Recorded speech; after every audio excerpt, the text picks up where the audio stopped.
साथ इस प्रणाम मंत्र को दोहराइए। नमः ओम विष्णुपादाय कृष्ण प्रेष्ठाय भूतले श्रीमते भक्ति वेदांत स्वामिन इति नामिने नमस्ते सारस्वते देवे गौरवाणी प्रचारिणे निर्विशेषा शून्यवादी पाश्चात्य देशतारिणे जय श्री कृष्ण चैतन्य प्रभु नित्यानंदा श्री अद्वैत गदाधरा श्रीवासादि गौर भक्त वृंदा।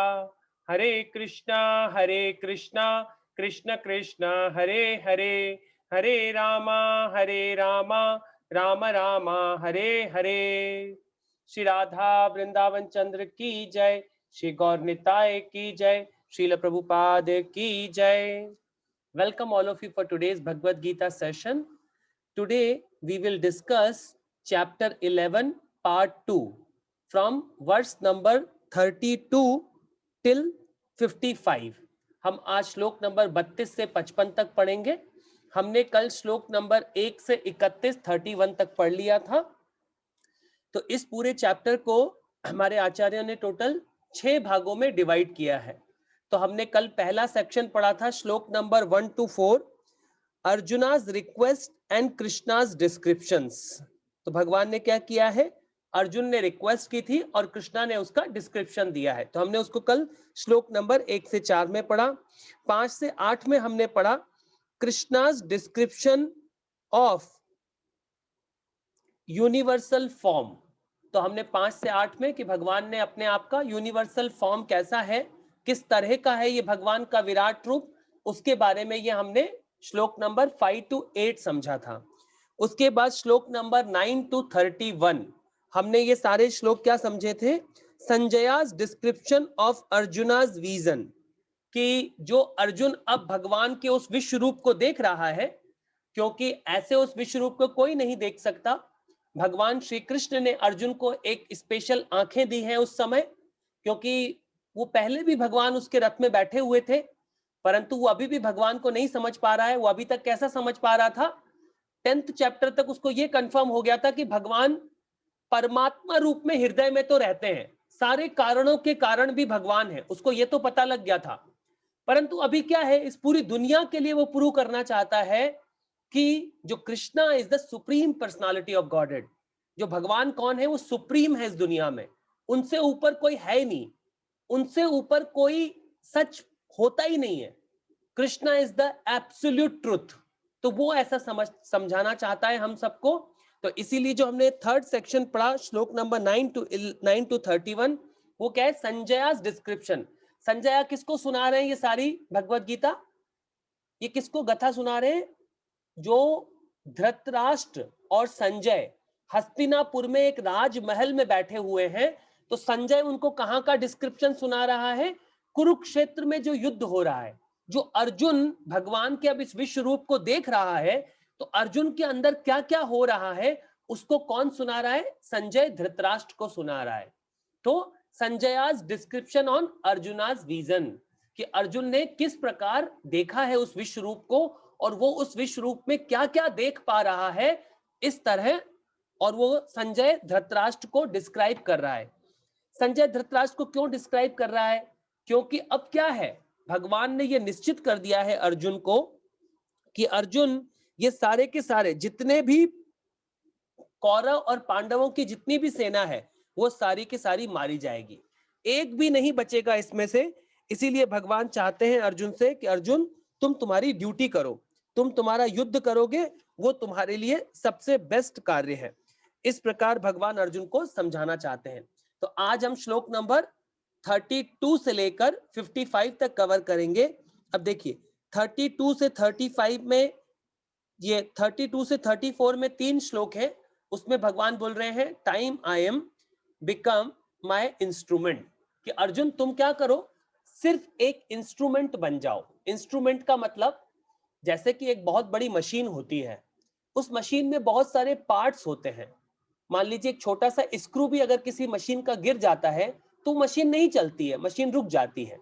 इसी तरह भगवान बोल रहे हैं अर्जुन को कि सारा का सारा युद्ध तो मैंने पहले से प्लान कर दिया है, इन सब कौरवों को, पांडवों के सारे सैनिकों को सब मारे जाएंगे आज, मैंने सब प्लान कर दिया है। बट तुम क्या करो अर्जुन, तुम इस युद्ध में जो मैं बोल रहा हूं तुमको, तुम सिर्फ एक इंस्ट्रूमेंट की तरह कार्य करो, क्योंकि सब तो मैंने पहले ही कर दिया है। ये सब तुमने, क्योंकि उसको क्या दिख रहा था अर्जुन को, भगवान के इस यूनिवर्सल फॉर्म में सारे के सारे सैनिक, जैसे एक मोथ नाम के कीड़े होते हैं ना, दिवाली पोखा बोलते हैं उनको, जैसे ही लाइट जलती है कहीं पर भी हमारे रोड पे, जैसे इलेक्ट्रिसिटी के पोल होते हैं बड़े बड़े, वहां पे बहुत बड़ी बड़ी लाइटें लगी होती हैं, हेलोजन्स लगी होते हैं या फ्लूट बल्ब लगे होते हैं, उनमें बहुत सारे कीड़े दौड़ दौड़ के उसमें घुसते रहते हैं और मर के गिरते रहते हैं। ऐसे ये सारे के सारे क्या देख रहा है अर्जुन, ये सारे सैनिक जितने भी हैं, इवन बड़े बड़े योद्धा, सब उस भगवान के यूनिवर्सल फॉर्म में दौड़ दौड़ के घुस रहे हैं उस आग में। इस तरह अर्जुन देख रहा है। इसका मतलब आज सारे ही मारे जाएंगे, एक भी नहीं बचेगा, ऐसा अर्जुन देख रहा है। तो बोल रहे हैं कि मैं समय हूं, मैं काल हूं अर्जुन। जब काल सामने खड़ा होता है तो उसको कोई नहीं टाल सकता। तो उसके बाद हम श्लोक नंबर 35 टू 46 देखेंगे, अर्जुनास प्रेयर। इस पूरे चैप्टर में ये जो 35 से लेकर 46 मतलब 11 श्लोक ऐसे हैं जिसमें अर्जुन ने भगवान से प्रार्थना की है। तो जैसे कि आप श्रीमद् भागवतम पढ़ेंगे तो वहां कुंती महारानी की प्रेयर है, प्रहलाद महाराज की प्रेयर है, और ऐसे बहुत सारे ग्रेट पर्सनालिटी, गजेंद्र की प्रेयर है, इन सब ने भगवान कृष्ण के, ब्रह्मा जी की प्रेयर है। तो ऐसे बहुत सारी प्रेयर्स हैं। तो इस भगवत गीता में भी अर्जुन ने जो भगवान से प्रार्थनाएं की हैं, जो प्रेयर्स की है, और ये है 35 टू 46। तो आप भी इन प्रेयर्स को अपने जीवन में पढ़ सकते हैं, क्योंकि भगवान के एक भक्त ने ग्रेट प्रेयर्स की हैं। और अर्जुन भगवान के कैसे भक्त हैं, वो हमेशा भगवान के साथ रहते हैं।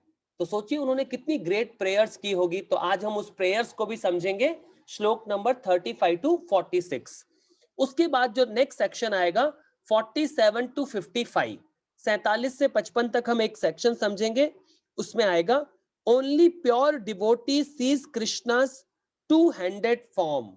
जो भगवान का दो भुज वाला रूप होता है, दो भुज वाला, श्याम सुंदर, राधा वृंदावन चंद्रा, राधा बांके बिहारी, राधा माधव, राधा गोपीनाथ, राधा कृष्ण चंद्रा, जितने भी सुंदर भगवान के डीटीज हैं वृंदावन धाम में, उन सबको कौन समझ सकता है, एक भगवान का प्योर भक्त समझ सकता है। उसके लिए क्या चाहिए, इन आंखों में प्रेम का अंजन चाहिए होता है। अगर भगवान की हमें उस फॉर्म को समझना है, उस मनमोहक दो टू हैंडेड फॉर्म, दो हाथों वाली फॉर्म को समझना है, उसके लिए तो आप में क्या होना चाहिए, भगवान के लिए प्रेम होना चाहिए, तब जाके हम भगवान की उस फॉर्म को समझ सकते हैं।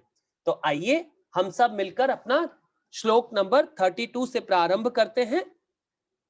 अब श्लोक नंबर 32 में भगवान बोल रहे हैं, क्योंकि कल हमने क्या पढ़ा था, Sanjaya's description on Arjuna's vision.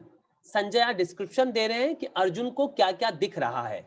अब भगवान बोलेंगे, क्योंकि अर्जुन ने अब भगवान की पूरी यूनिवर्सल फॉर्म देख ली है, उसमें कितने सारे विशाल चीजों को भगवान ने देखा कि पूरे ब्रह्मांड, जितने भी पूरे ब्रह्मांड हैं, उस यूनिवर्सल फॉर्म में उसको सारे ब्रह्मांड, सारे ऋषि मुनि, पहाड़, नदियां, सागर सब नजर आ गया। तो वो भगवान की क्या है, यूनिवर्सल फॉर्म है, और वो इमेजिनरी भी है और वो टेम्पररी भी है। इस तरह भगवान ने, ये हमने कल तक समझा था। तो आज हम श्लोक नंबर 32 से पढ़ना प्रारंभ करते हैं। इसमें भगवान बोल रहे हैं, श्री भगवान उवाचा कालो अस्मिन् लोकक्षयकृत प्रवर्धो लोकान् अस्मान् तुमिह प्रवर्तः ऋते अपि त्वां भविष्यन्ति सर्वे यो अवस्थिता प्रत्यनकेषु योधा। श्री भगवान ने कहा, समस्त जगतों को विनष्ट करने वाला काल मैं हूँ, और मैं यहाँ समस्त लोगों का विनाश करने के लिए आया हूँ। तुम्हारे पांडवों के सिवा दोनों पक्षों के सारे योद्धा मारे जाएंगे।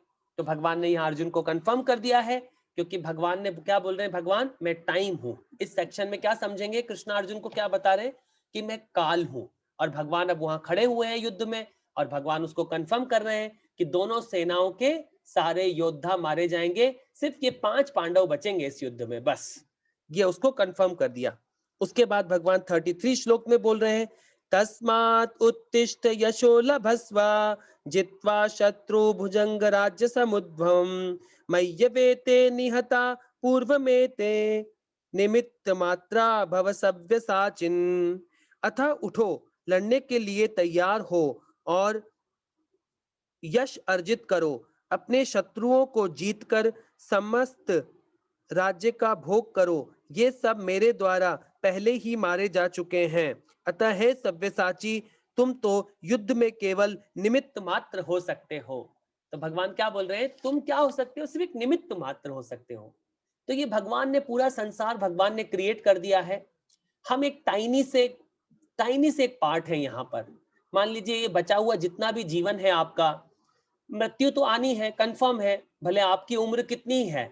मान लीजिए आपकी इसमें इस क्लास में बहुत सारे भक्त हैं जिनकी उम्र 20 साल भी है, किसी की 25 साल है, किसी की 30 साल है, किसी की 50 साल है, किसी की 70 भी है, और हमारी एक माता जी की तो आई थिंक 84 भी है। ऐसे बहुत सारे लोग हैं जिनकी अलग अलग प्रकार की उम्र है, इस बॉडी का जो एज है।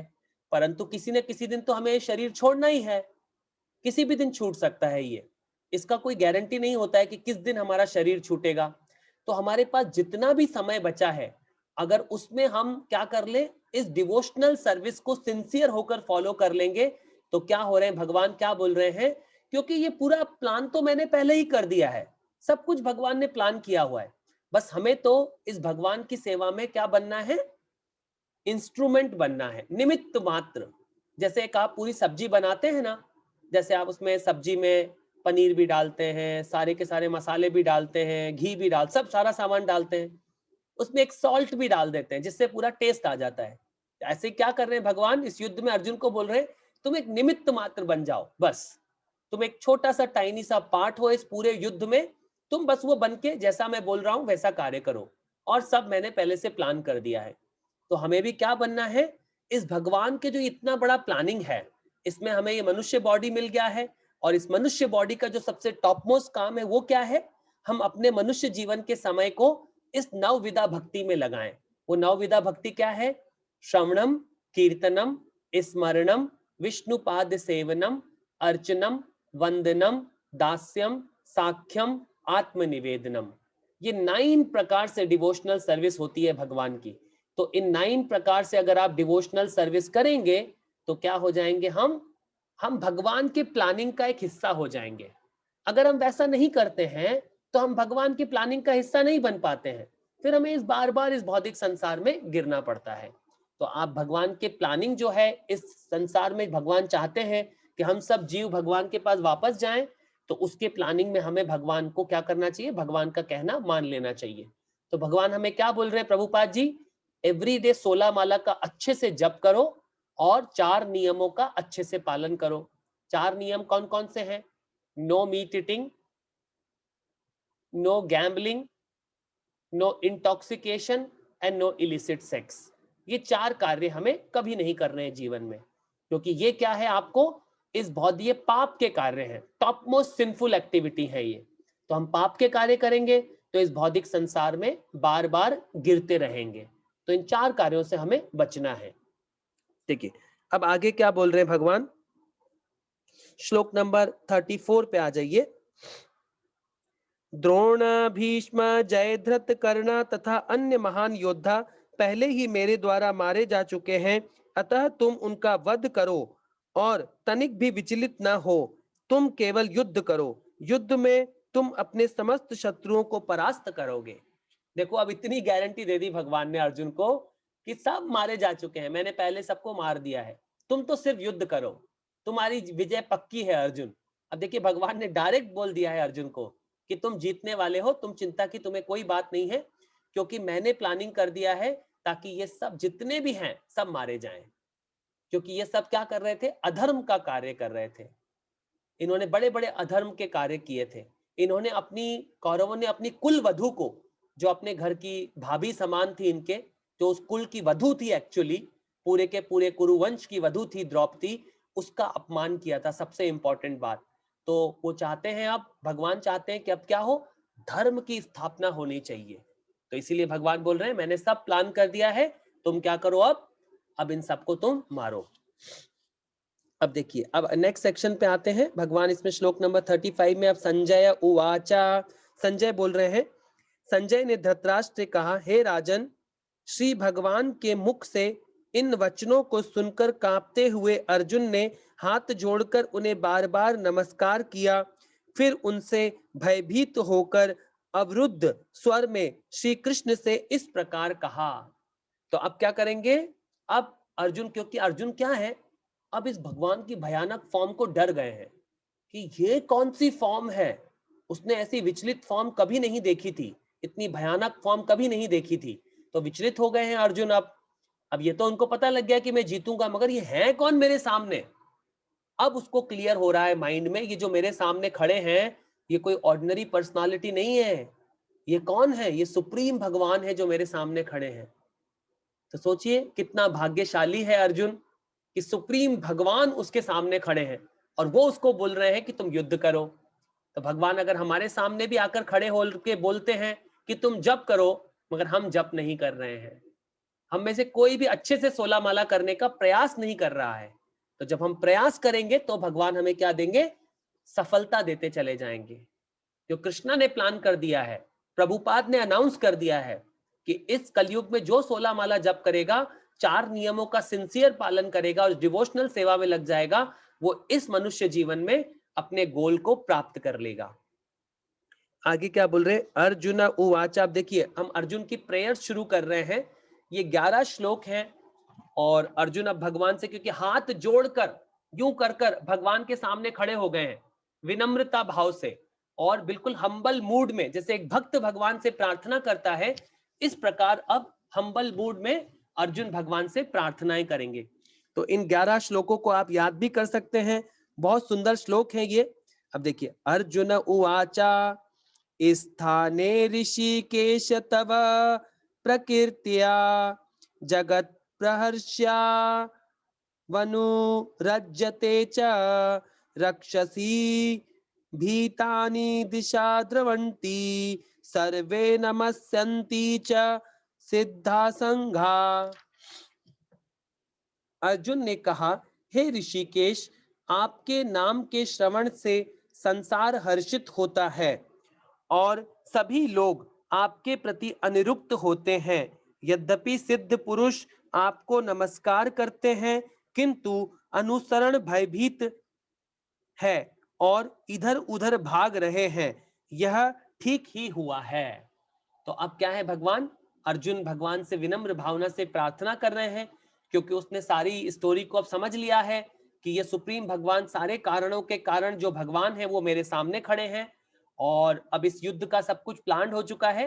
मुझे सिर्फ इसमें अब क्या बनना है? निमित्त मात्र बनने के लिए भगवान अर्जुन को बोल रहे हैं।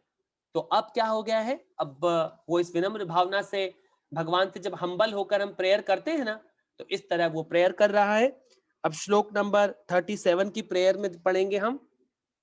वो बोल रहे हैं, बहुत इंपॉर्टेंट श्लोक है, देखिए ये। कस्मात् अन्ते न नमस् नमेरंत महात्मना गरीयसे ब्राह्मणो अप्यधिकर्ये अनंत देवेश जगन्निवासा त्वम अक्षरम सदस्तत्परम यत्।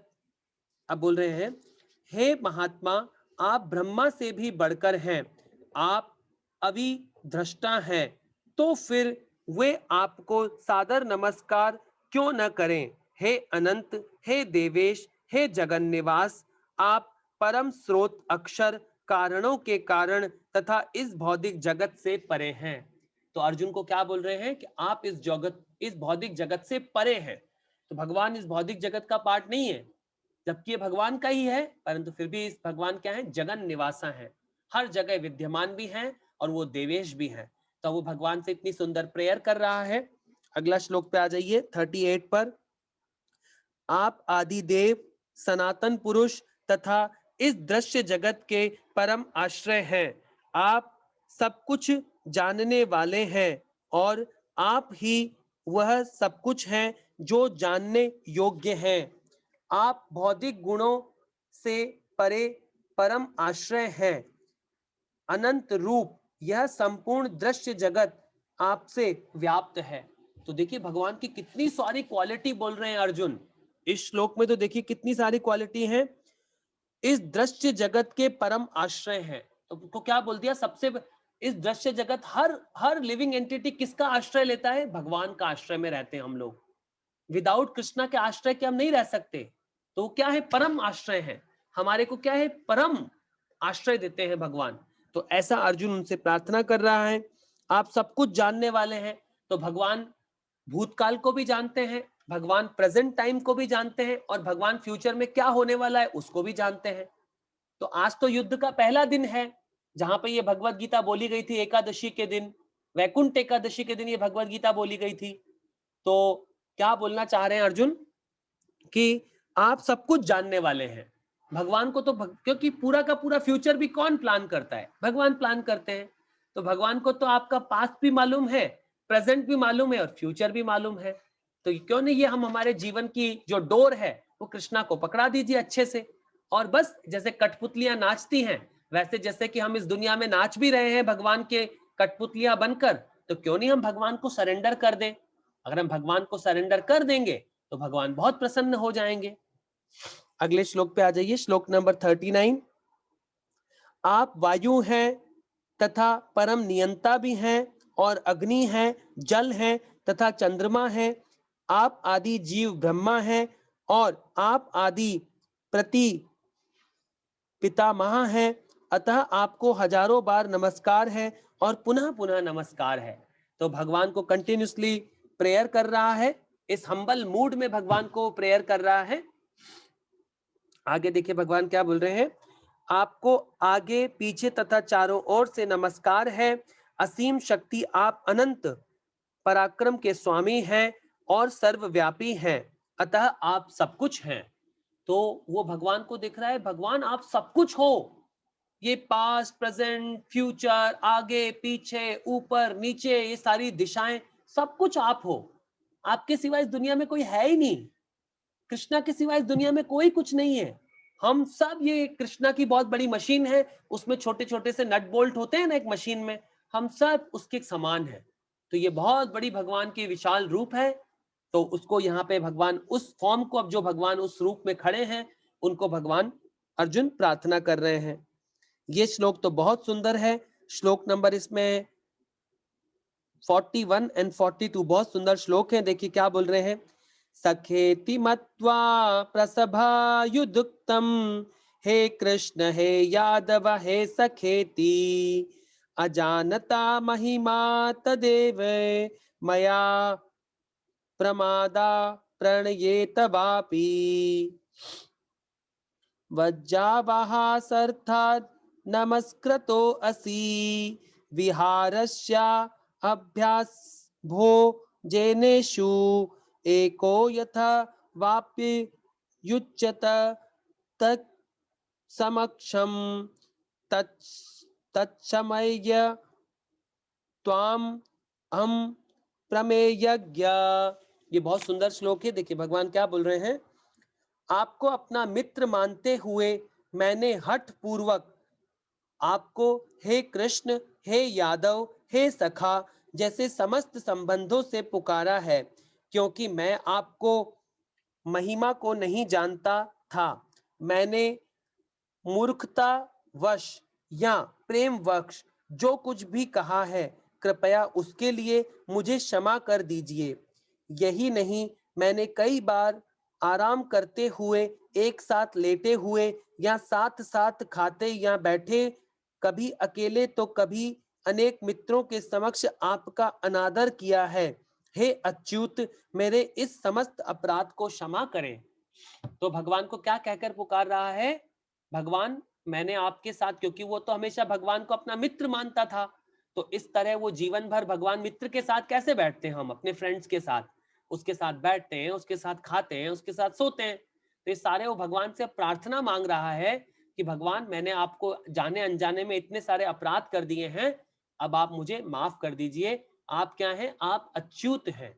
आप इवन तो मेरे ड्राइवर का काम कर रहे हैं अभी, क्योंकि क्या बने हुए थे, भगवान तो रथ के ड्राइवर बने हुए हैं, पार्थ सारथी हैं वो अर्जुन के।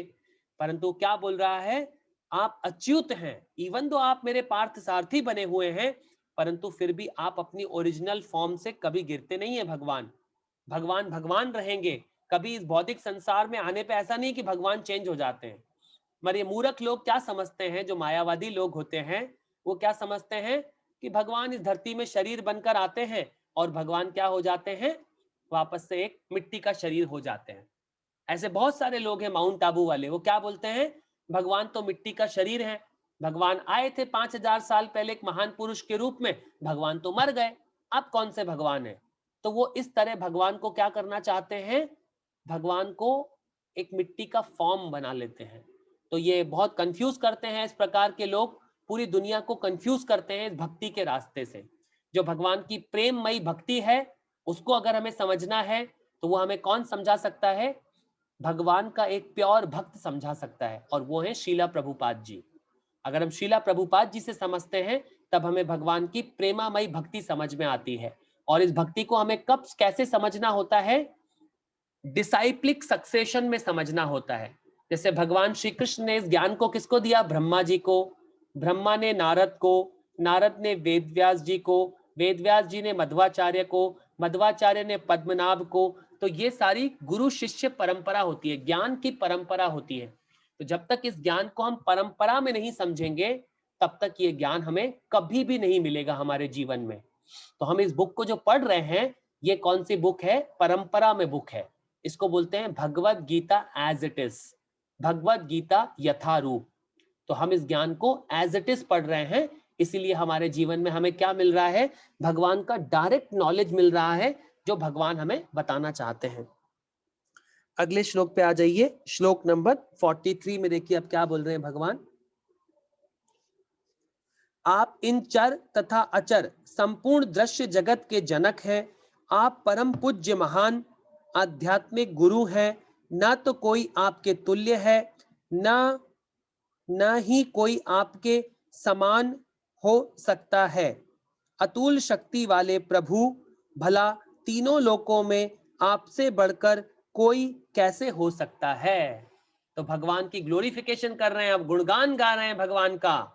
तो इस प्रकार हमें भी क्या करना है, भगवान का गुणगान गाना है। तो जब हम भगवान का ग्लोरिफिकेशन करते हैं उस ग्रेट पर्सनालिटी का, ब्रह्मा जी भी भगवान का ग्लोरिफिकेशन कर रहे हैं।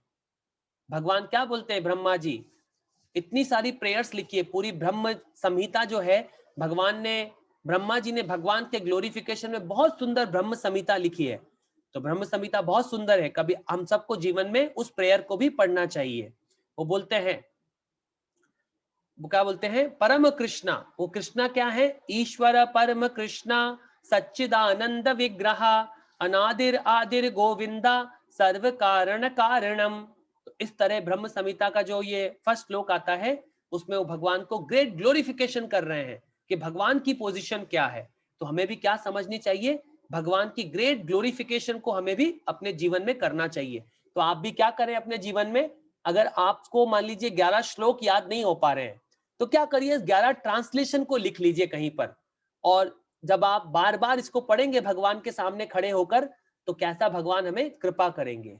आप हम्बल मूड में एवरीडे ये 11 श्लोक भगवान के सामने जाके पढ़ सकते हैं, क्योंकि ये प्रेयर्स कर रहे हैं अर्जुन। आगे देखिए क्या बोल रहे हैं भगवान, आप प्रत्येक जीव द्वारा पूजनीय श्री भगवान हैं, अतः मैं गिरकर सादर प्रणाम करता हूं और आपकी कृपा की याचना करता हूं।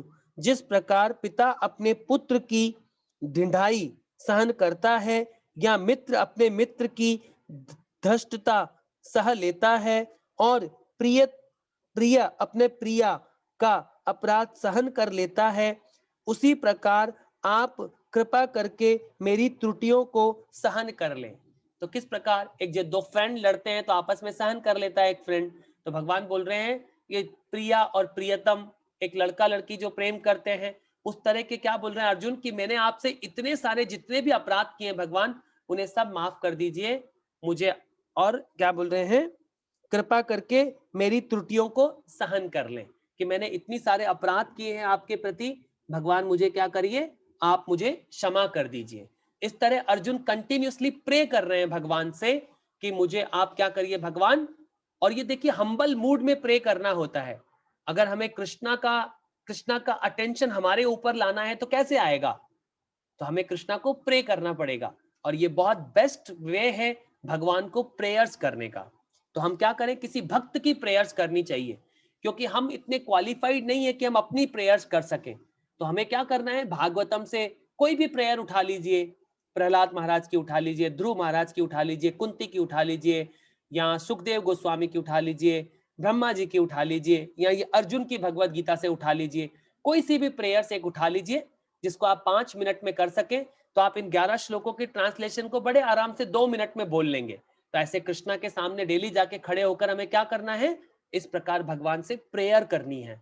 तो नवविधा भक्ति का ये प्रेयर भी एक पार्ट है। जब हम भगवान से प्रेयर्स करते हैं तो भगवान उसको जल्दी सुन लेते हैं। आगे चलिए, अब हम श्लोक नंबर 45 पे आ गए हैं। अब देखिए भगवान क्या बोल रहे हैं। पहले कभी न देखे गए आपके इस विराट रूप का दर्शन करके मैं पुलकित हो रहा हूं, किंतु साथ ही मेरा मन भयभीत हो रहा है। अतः आप मुझ पर कृपा करें और हे देवेश, हे जगन निवास, अपना पुरुषोत्तम भगवत स्वरूप पुनः दिखाएं। तो भगवान का वो क्या है, अब उस जो रियल रूप को फिर से देखने की प्रार्थना कर रहा है। हे विराट स्वरूप, हे सहस्त्रभुज श्री भगवान, मैं आपके मुकुटधारी चतुर्भुज रूप का दर्शन करना चाहता हूँ, जिसमें आप अपने चारों हाथों में शंख चक्र गदा पद्मा धारण किए हुए हैं। मैं उसी रूप को देखने की इच्छा करता हूँ। तो अब क्या चाहता है अर्जुन, कि मैं भगवान के 400 फॉर्म को भी देखूं। अभी तक उसने क्या देखा है, पहले 200 फॉर्म देखी, फिर भगवान का उसने ये विशाल रूप, विराट रूप देख लिया है। अब वो भगवान का चतुर्भुज रूप देखना चाहता है। अब क्या बोल रहा है वो भगवान को, अब देखिए यहां तक तो हो गया। अब श्लोक नंबर 47 से भगवान क्या बोलेंगे उसको। श्री भगवान ने कहा, हे अर्जुन, अब यहां तक क्या हो गया, 46 तक प्रेयर खत्म हो गई है। अर्जुन ने प्रेयर करी, अब भगवान उसका आंसर करेंगे। तो 47 श्लोक से भगवान बोलना प्रारंभ करेंगे। अब देखिए वो फॉर्म कौन कौन देख सकता है, क्योंकि अर्जुन क्या बोल रहा है, भगवान मुझे अब आपकी 400 फॉर्म दिखाइए। तो इसके लिए हमें कैसा बनना पड़ेगा, भगवान का प्योर भक्त बनना पड़ेगा। ओनली जो भगवान के प्योर डिवोटीज होते हैं, जैसे प्रभुपाद या सारे के सारे 6 गोस्वामी, गुरु परंपरा, ये सब भगवान को देख पाते थे। जो भगवान के हमारे घर में मूर्तियां होती हैं, जिनको आप डीटीज बोलते हैं, या आप कई भक्त मूर्ति, वो मूर्ति नहीं होती एक्चुअली, उसको डीटी बोला जाता है। मतलब वो भगवान साक्षात आपके सामने प्रेजेंट है। मूर्ति तो जैसे चौराहे पे गांधी जी की भी एक मूर्ति लगी होती है, तो उस पे तो क्या होता है, मूर्ति पे क्या होता है, बहुत सारे कबूतर आते हैं और बीट कर देते हैं, बहुत सारे पशु पक्षी उसके पास टॉयलेट कर देते हैं आके मूर्ति के पास। तो जो भगवान की क्या बोला जाता है, वो डीटीज होते हैं, वो अर्च विग्रह होते हैं भगवान के। उसमें भगवान साक्षात प्रेजेंट होते हैं। जब आप प्राण प्रतिष्ठा करते हैं तो same Krishna comes and reside in that deity to give you a chance that you can serve Krishna. भगवान उस रूप में क्यों आते हैं, कि आप भगवान की सेवा कर सकें। वो विशाल भगवान अगर आपके सामने आ जाएंगे तो आप भगवान भगवान को नहला नहीं सकते, भगवान को खिला नहीं पाएंगे, भगवान को डेली गाना नहीं सुना पाएंगे, भगवान को आप भोग नहीं लगा पाएंगे। तो भगवान इतने दयालु होते हैं कि एक सुंदर से फॉर्म में आपके घर में आके बैठ जाते हैं, चलो करो मेरी सेवा, मैं तुम्हें मौका देता हूं। और वो भगवान क्या करते हैं, एक्सेप्ट कर लेते हैं आपकी सेवा को। कैसे एक्सेप्ट करते हैं, देखिए। तो ये भगवान का एक सुंदर, ये एक भगवान ने एक सिस्टम बनाया है। अर्च विग्रह रूप में भगवान, वो सेम भगवान आपके सामने प्रकट हो जाते हैं, और भगवान हमें मौका देते हैं कि हम भगवान की सेवा कर सकें। श्री भगवान ने, अब श्री भगवान क्या बोल रहे हैं, अब देखिए आगे पढ़ते हैं श्लोक नंबर 47 से। श्री भगवान ने कहा, हे अर्जुन, मैंने प्रसन्न होकर अपनी अंतरंगा शक्ति के बल पर तुम्हें इस संसार में अपने इस परम विश्व रूप का दर्शन कराया है। इसके पूर्व अन्य किसी ने इस असीम तथा तेजोमय आदि रूप को कभी नहीं देखा था। इससे पहले कभी किसी ने उस रूप को नहीं देखा है, और अर्जुन के बाद अभी तक फिर किसी ने नहीं देखा है। तो अब क्या, अगर आपको किसी को प्रूव करना है ना कोई ढोंगी बाबा आपके सामने आके कहे आई एम गॉड, कई लोग बोलते हैं यहाँ पे एक मोर का पंख लगा लेंगे और झूठा सा शंख चक्र गदा पद्मा हाथ में रख लेंगे और पीले कपड़े पहन लेंगे और ढोंगी बाबा की तरह खड़े हो जाएंगे कि मैं आपका भगवान हूं। और कई माताएं उनके चक्रों में फंस जाते हैं, कई लोग फंस जाते हैं, हाँ भाई यही हमारे भगवान हो गए। अब ऐसे साउथ में बहुत हैं जो अपने आप को भगवान प्रूव करना चाहते हैं, तो उनसे क्लियर बोलिए, आपका विश्व रूप दिखाइए, विश्व रूप दिखाइए, या गोवर्धन को उठा के बताइए अगर आप भगवान हैं तो ओनली भगवान ये कार्य कर सकते हैं और कोई ये कार्य नहीं कर सकता। आगे देखिए क्या बोल रहे हैं भगवान, हे कुरुक्षेत्र, तुमसे पूर्व मेरे इस विश्व रूप को किसी ने नहीं देखा, क्योंकि मैं न तो वेदा अध्ययन के द्वारा, न यज्ञ दान पुण्य तथा कठिन तपस्या के द्वारा इस रूप में इस संसार में देखा जा सकता हूं। तो भगवान को आप वेद पढ़ने से नहीं देख सकते, ये पूरा ज्ञान प्राप्त करके भी नहीं देख सकते, और क्या बोल रहे हैं भगवान, वेद यज्ञ करके भी नहीं, पुण्य कठिन तपस्या कैसे भी भगवान को आप नहीं देख सकते। तो भगवान को देखना है तो क्या क्वालिफिकेशन चाहिए, वो है भगवान के चरणों में जब आप डेली डिवोशनल सर्विस रेंडर करते हैं। तो जितने भी ग्रेट गोस्वामी थे, या प्रभुपाद ने ऐसा थोड़ी था कि सिर्फ एक जगह बैठ के वेदा अध्ययन किया। प्रभुपाद ने लास्ट 10 इयर्स, जब प्रभुपाद इंडिया से अमेरिका गए, एक सेकंड भी नहीं बैठते थे प्रभुपाद, कृष्णा की डिवोशनल सेवा में लगे रहते थे। तो ये भगवान कब मिलते हैं हमें, हृदय से, जब हम भगवान की ग्रेट डिवोशनल सेवा करते हैं। तो हम कैसे कर सकते हैं, मान लीजिए हम सब गृहस्थ हैं, आप में से बहुत सारे लोग गृहस्थ हैं, तो 4 प्रकार से भगवान बोलते हैं कि आप मेरी सेवा कर सकते हैं। सबसे पहले बोलते हैं भगवान प्राणा, अर्था, धिया एंड वाचा, ये 4 प्रकार से भगवान की आप सेवा कर सकते हैं। कैसे, प्राणा, अपना प्राण देकर, अपना पूरा लाइफ कृष्णा के लिए डेडिकेट करिए अगर कर सकते हैं तो जैसे मंदिर में बहुत सारे ब्रह्मचारी डिवोटीज होते हैं, जैसे कॉलेज टाइम पे उनको एक प्रॉपर डायरेक्शन मिलता है कि यस ये एक सही रास्ता है, ये भगवान का हमें जीवन में कृष्णा का सेवा करने का मौका मिला है, तो वो कई लोग होते हैं अपना पूरा जीवन देकर डेडिकेट कर कर कृष्णा की सेवा करते हैं। वो भगवान बोलते हैं वो बेस्ट है अगर वैसा कर सकते हो तो जब प्रभुपाद ने अपना पूरा जीवन देकर कृष्णा की सेवा करी, वो तो भगवान के प्योर भक्त थे, इवन तो वो गृहस्थ थे फिर भी 24 घंटे भगवान की सेवा करी। तो ऐसा नहीं है कि आप सिर्फ गृहस्थ नहीं है तो अपने सेवा प्राण देकर सेवा नहीं कर सकते, आप भी अपने पूरे 24 घंटे भगवान को देकर सेवा कर सकते हैं। तो पहला पॉइंट क्या है, प्राणा। दूसरा है अर्था, अर्था माने लक्ष्मी। लक्ष्मी कहां से आती है, लक्ष्मी कृष्णा के चरणों में रहना चाहती है, नारायण के चरणों में रहना चाहती है। पर हम क्या चाहते हैं, लक्ष्मी बहुत चंचला है, लक्ष्मी नारायण के लिए बनी है। मैं लक्ष्मी को हम कहाँ रखना चाहते हैं, अपने तिजोरियों में रखना चाहते हैं, अपने बैंक अकाउंट में पैक करके रखना चाहते हैं। लक्ष्मी जी ऐसे नहीं रहती किसी के पास। जब तक हम कृष्णा के चरणों की सेवा नहीं करेंगे अच्छे से, आप कृष्णा की खूब अच्छे से सेवा करिए, लक्ष्मी आपके घर में निवास करेगी। तो उसको लिए बेस्ट तरीका क्या है, अगर बहुत लक्ष्मी है हमारे पास तो उसको कृष्णा की सेवा में लगाइए, खूब लगाइए, लक्ष्मी जी भी बहुत प्रसन्न होंगी और कृष्णा तो बहुत प्रसन्न होंगे ही सही आपको, क्योंकि आप क्या कर रहे हैं, उस लक्ष्मी का सदुपयोग कर रहे हैं। तो बहुत से लोग उसको क्या है, गलत कार्यों में उपयोग करते हैं, मीट खाने में, इंटॉक्सिकेशन करने में, अपनी इंद्रिय तृप्ति करने में। इंद्रिय तृप्ति में क्या है, कोई भक्त उनसे बोलेगा कि आप ये भगवान श्री कृष्ण की सेवा करिए, वो क्या करेंगे, उस पैसों से कोई ना कोई गाड़ी खरीदेंगे, कोई ना कोई घर खरीदेंगे, मूवी में जाएंगे, मॉल्स में जाएंगे, अपने जितने भी इंद्रिय तृप्ति के सारे काम करेंगे, पर भगवान की सेवा के काम नहीं करेंगे, वो उनको अच्छे नहीं लगते। तो अगर आप इंद्रिय तृप्ति के लिए अपनी लक्ष्मी को यूज करेंगे तो उससे क्या होगा, लक्ष्मी चंचला है, वो कहीं ना कहीं निकल जाएगी, वो आपके पास नहीं रहेगी। आप देख लीजिए, जब भी हमारे पास अकाउंट में मान लीजिए कभी बहुत पैसा होता है, फिर सडनली कभी कभी जीरो भी हो जाता है, तो लक्ष्मी चंचला है, वो कभी हमारे पास नहीं रहती। उनको रखना है तो बेस्ट तरीका है कृष्णा की सेवा में यूज कर दो। जितना ज्यादा कृष्णा की सेवा में यूज करेंगे उतना ज्यादा लक्ष्मी जी और भगवान प्रसन्न होते हैं।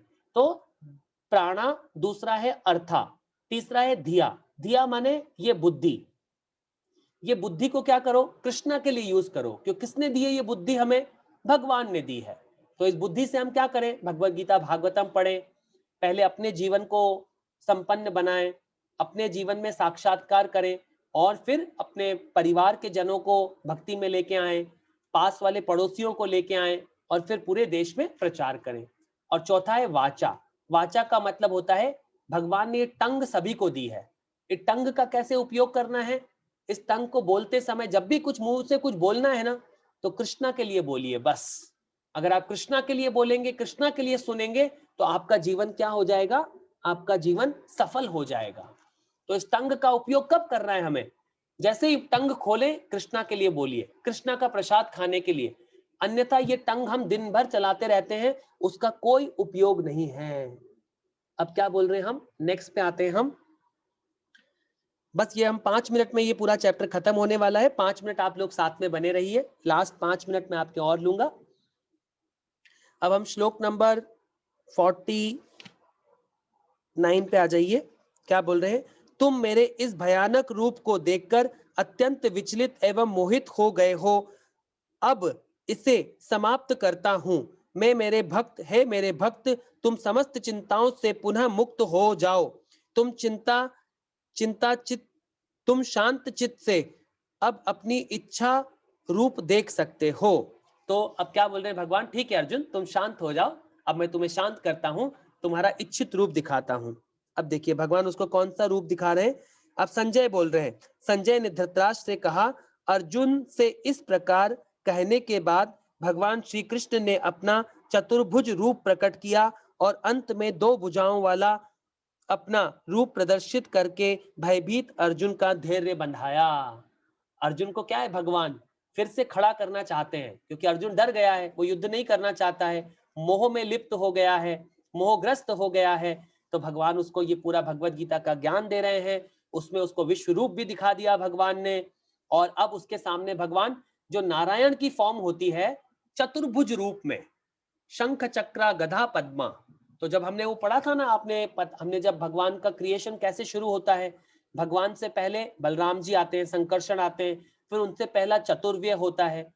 तो ऐसे जब आप तिरुपति बालाजी जाएंगे कभी, आप में से कई भक्त, तो बालाजी को कई लोग विष्णु समझते हैं, परंतु वो विष्णु फॉर्म नहीं है, वो कृष्णा फॉर्म है। कैसे है वो फॉर्म?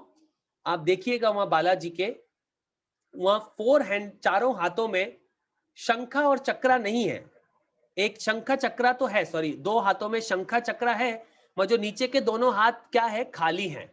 वो क्या बोल रहे हैं? नीचे के दोनों हाथों से आप मेरे चरणों में सरेंडर करिए, ऐसे करके भगवान दिखा रहे हैं, मेरे चरणों में सरेंडर करिए। तो ऐसे भगवान क्या दिखाना चाहते हैं? जो बालाजी फॉर्म है वो कृष्णा फॉर्म है। तो जो ये शंख चक्र गदा पद्मा फॉर्म कौन सी होती है? जब आप फैक्टोरियल 4 करेंगे, 4 इंटू 3 इंटू 2, तो होता है 24। तो ऐसे ही भगवान के जो विष्णु फॉर्म के नाम होते हैं, नारायण नाम होते हैं, ऐसे कृष्णा के 24 नाम होते हैं। तो जब हम भगवान का आचमन करते हैं तो उन 24 नामों का हम उच्चारण भी करते हैं। आगे चलिए, भगवान आगे क्या बोल रहे हैं? अर्जुन उवाचा दृष्ट्वेवं मानुषं रूपं तव सौम्य जनार्दना इदानीमस्मि संप्रवर्तः सचेता प्रकृतिगतः।